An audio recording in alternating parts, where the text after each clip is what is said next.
नमस्कार मित्रों। आज हम 4 कहानियां सुनेंगे जो कि योग वशिष्ठ का महत्वपूर्ण हिस्सा है।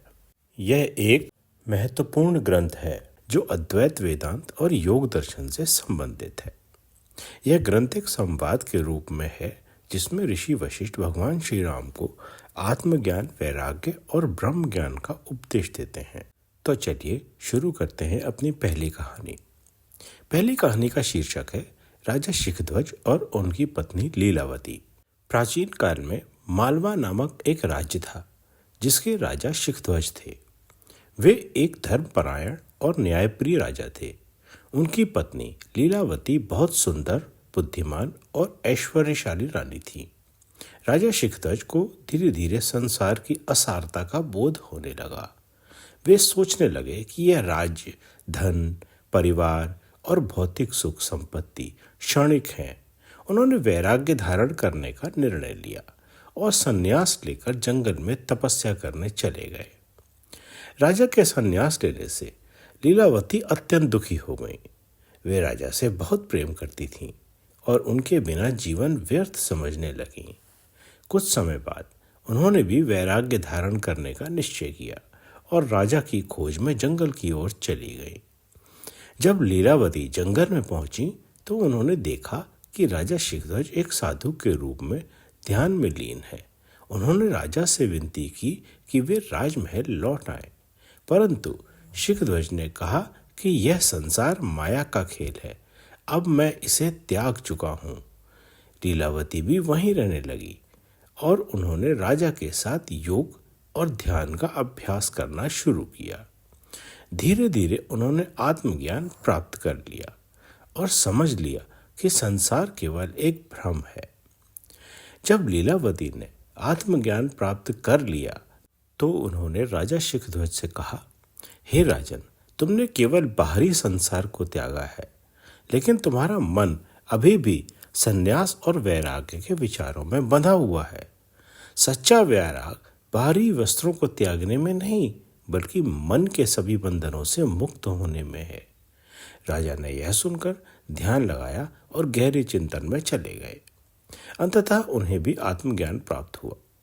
अब वे समझ गए कि वास्तविक संन्यास केवल जंगल में जाने या सांसारिक वस्तुओं का त्याग करने में नहीं है, बल्कि अपने मन को समत्व और ज्ञान में स्थिर करने में है। आत्मज्ञान प्राप्त करने के बाद राजा और रानी दोनों को यह बोध हुआ कि संन्यास और वैराग्य केवल एक मानसिक अवस्था है, न कि बाहरी परिधान। उन्होंने निर्णय लिया कि वे राजमहल लौटेंगे और समाज में रहते हुए ज्ञान और धर्म का पालन करेंगे।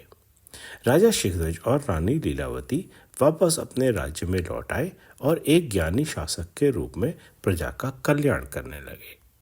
दूसरी कथा, गंधर्व नगर की कथा। गंधर्व नगर की कथा योग वशिष्ठ के उपशम प्रकरण में आती है। यह कथा संसार की असारता, इच्छाओं के मोह और मानसिक भ्रम को दर्शाती है। तो कथा इस प्रकार है। एक बार की बात है, एक यात्री किसी जंगल से गुजर रहा था। चलते चलते उसे बहुत थकान और प्यास लगी।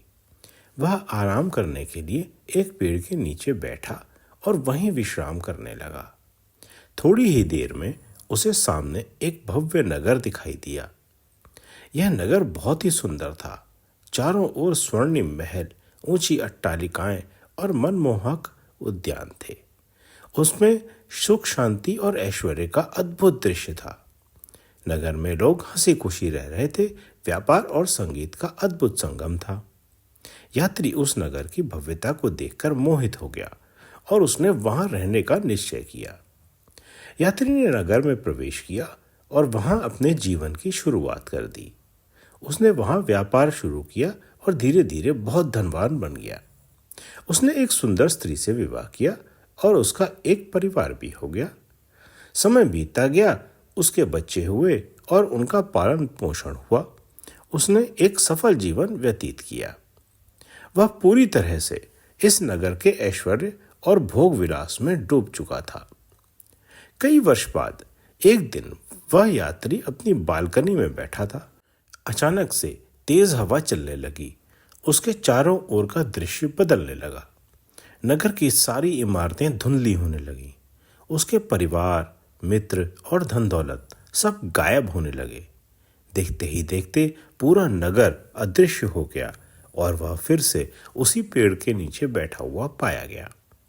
वास्तव में उसका पूरा अनुभव केवल एक भ्रम अर्थात माया जाल था। वह यात्री हतप्रभ रह गया। उसने सोचा, मैं इतने वर्षों तक इस नगर में कैसे रहा? मेरे परिवार, मित्र, व्यवसाय, ये सब क्या थे? उसे तब समझ में आया कि यह सब केवल उसके मन का खेल था। असल में वह केवल कुछ मिनटों के लिए पेड़ के नीचे सोया था, लेकिन उसने अपने सपने में पूरा जीवन जी लिया था। जो कुछ वह सत्य मान रहा था वह केवल माया थी। वह समझ गया कि इच्छाओं और मन के भ्रम में पड़कर हम संसार को सत्य मान लेते हैं। वह यात्री और कोई नहीं, एक आत्मा थी जो अपने सफर पे जा रही थी। तीसरी कहानी, काकभुशुंडी और गरुड़ का संवाद। तो कहानी इस प्रकार है। एक बार भगवान विष्णु के वाहन गरुड़ जी ने यह प्रश्न उठाया कि भगवान श्री राम, जो स्वयं नारायण है, वे वनवास के समय इतने पीड़ा और दुख क्यों सहते रहे?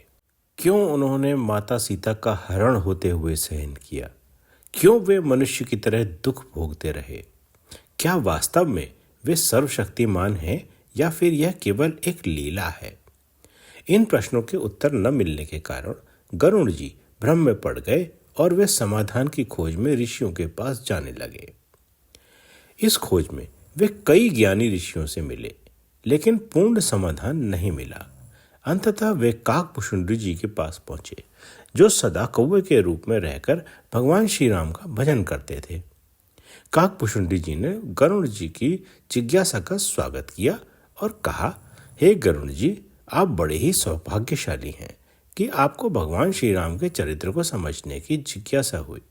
मैं आपको वही ज्ञान दूंगा जिससे आपका मन भ्रम से हट जाए। काकभुशुंडी जी ने बताया कि वे पहले एक ब्राह्मण थे, लेकिन भगवान शिव की उपेक्षा करने और अहंकारवश भगवान राम की निंदा करने के कारण उन्हें एक श्राप मिला और वे कई जन्मों तक भ्रमित रहे। अंततः भगवान शंकर की कृपा से उन्हें यह दिव्य ज्ञान प्राप्त हुआ और वे कौवे के रूप में श्री राम की भक्ति में स्थिर हो गए। उन्होंने गरुड़ जी को समझाया कि भगवान श्री राम ने मनुष्य रूप में अवतार लिया है, इसलिए वे मनुष्य के रूप में लीला कर रहे हैं। भगवान की लीला को बुद्धि से नहीं बल्कि भक्ति से समझा जा सकता है। और तीसरा, संसार एक नाटक है जिसमें सब कुछ भगवान की इच्छा से होता है, लेकिन जीव को यह समझ नहीं आता। गरुड़ जी ने पूछा, अगर भगवान श्री राम स्वयं नारायण हैं, तो वे दुख क्यों भोगते हैं? काकभुशुंडी जी ने उत्तर दिया, हे गरुड़ जी, यह संसार एक स्वप्न के समान है। जीव इसमें फंसकर इसे सत्य मान लेता है, लेकिन वास्तव में यह केवल एक माया का खेल है। उन्होंने उदाहरण दिया, जैसे कोई स्वप्न में दुख और सुख अनुभव करता है, लेकिन जागने पर सब कुछ असत्य हो जाता है। वैसे ही जो संसार को सत्य मानता है वह अज्ञान में रहता है, लेकिन जो भगवान की लीला को समझ लेता है वह सदा आनंदित रहता है। गरुड़ जी ने फिर पूछा, तो क्या भगवान के दर्शन और मोक्ष का कोई सरल उपाय है? काकभुशुंडी जी ने उत्तर दिया, केवल राम की भक्ति ही मुक्ति का मार्ग है। भक्ति से भगवान स्वयं जीव को अपना साक्षात्कार कराते हैं। ज्ञान, वैराग्य और योग भी मोक्ष के मार्ग हैं, लेकिन सबसे सरल और आनंदमय मार्ग भक्ति है। जो राम के चरणों में प्रेम पूर्वक समर्पित हो जाते हैं, उसे न तो माया बांध पाती है और न ही मृत्यु से भय लगता है। काकभुशुंडी जी के उपदेश सुनकर गरुड़ जी के सभी संदेह समाप्त हो गए। उन्होंने कहा, हे महात्मा, आज आपने मेरे सभी प्रश्नों का उत्तर दे दिया। अब मैं समझ गया कि भगवान श्री राम की लीला केवल प्रेम के लिए होती है और जो उन्हें बुद्धि से समझना चाहते हैं वह भ्रम में पड़ जाते हैं। केवल भक्ति ही भगवान तक पहुंचने का सरल मार्ग है। गरुड़ जी ने काकभुशुंडी जी को प्रणाम किया और आनंद पूर्वक भगवान विष्णु के धाम को लौट गए। अब हम प्रारंभ करते हैं अपनी चौथी और आखिरी कहानी, जो है राजा जनक के बारे में। राजा जनक मिथिला के महान सम्राट और भगवान श्री राम की पत्नी माता सीता के पिता थे। वे केवल एक राजा ही नहीं बल्कि महान ज्ञानी, योगी और विद्वान भी थे। उन्हें विदेह कहा जाता था, जिसका अर्थ है जो शरीर से परे स्थित हो, जो अहंकार से मुक्त हो। इसीलिए सीता जी का दूसरा नाम वैदेही भी है। राजा जनक की कथा विभिन्न ग्रंथों में आती है, विशेष रूप से रामायण, उपनिषद, जहां उन्हें एक महान ब्रह्मज्ञानी के रूप में दर्शाया गया है, और योग वशिष्ठ और कुछ और अन्य ग्रंथों में भी। राजा जनक के शासनकाल में मिथिला समृद्ध, विद्वानों का सम्मान करने वाला और धर्मपरायण राज्य था। जब माता सीता बाल्यकाल में थीं, तब एक दिन उन्होंने भगवान शिव के धनुष को खेल खेल में उठा लिया। यह देखकर राजा जनक को लगा कि उनकी पुत्री कोई साधारण स्त्री नहीं बल्कि दिव्य शक्ति की अवतार है। उन्होंने प्रतिज्ञा की कि जो भी पुरुष उस धनुष को उठाकर उसकी प्रत्यंचा चढ़ाएगा, उसी से सीता का विवाह होगा।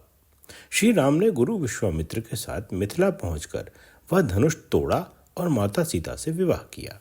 राजा जनक केवल एक धर्मपरायण राजा ही नहीं बल्कि ब्रह्म ज्ञान प्राप्त करने वाले महापुरुष भी थे। एक बार राजा जनक को आत्मज्ञान की तीव्र जिज्ञासा हुई, इसलिए उन्होंने घोषणा की कि जो भी ब्रह्म ज्ञान का सत्य उन्हें तुरंत समझा देगा, उसे वे अपना आधा राज्य दे देंगे।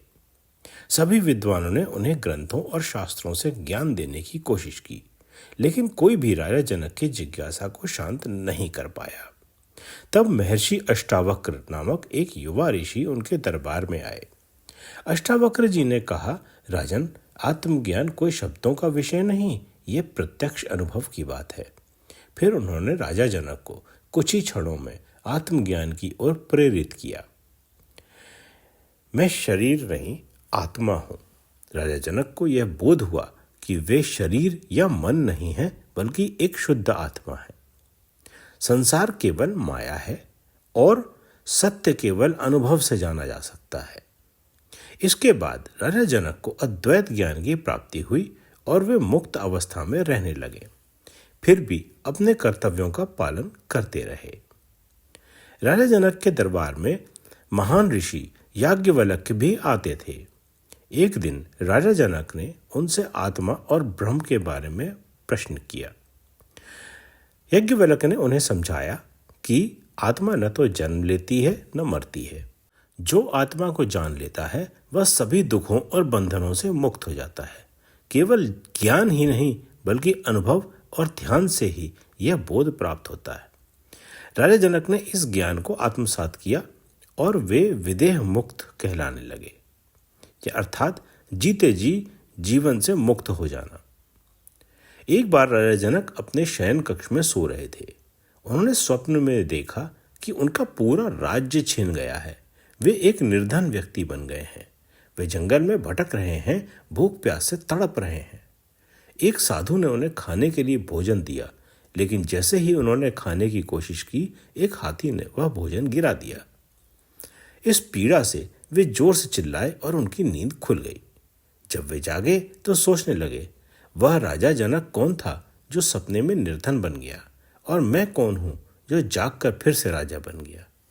इस गहरे चिंतन से उन्हें समझ में आया कि पूरा संसार ही एक स्वप्न के समान है और केवल आत्मा ही वास्तविक है। आशा करता हूं आपको यह कहानियां पसंद आई होंगी। सुनने के लिए धन्यवाद।